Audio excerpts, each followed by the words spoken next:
Løkk med verøtte så gåan en gær, en edelinger av båren vær, en garper som eier av gløyma, som rutter ras og breid akkon slå, og megnaver opp ur molton drå, en grip som verder av gøyma.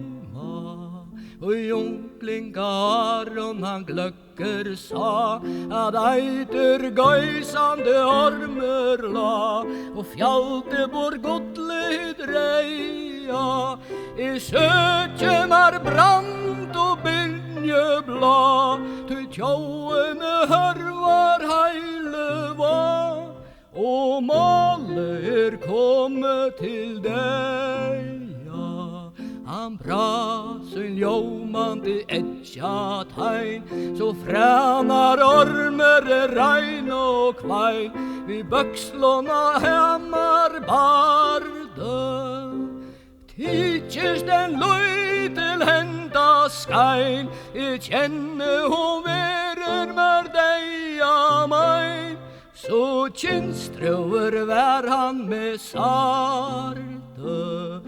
Hevja han godl og grøye stein, gammal griper så gasslande skein, fråer om heimen ta fregna, brantar av bolongs borgarli, lyser opp småtte og sottnus vi, så godt månte okkon tjekna.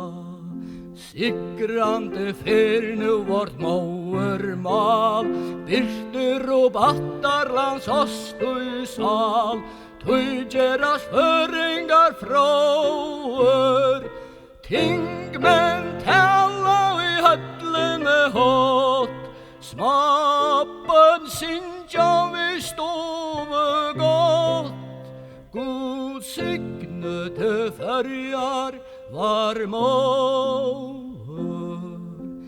Luer og drekjen djupt eie fjall, ljóar nu ut iver landet alt, kveie av gulven og rungar. Nøyton var skatten av besta håt, a bytja oss borg og virke godt, tøy oppkikna ormsins ungar. Gøyme vel minne gåan mann, garpinen snjatla og I gøtte fann, god djeve oss mengar sløykar.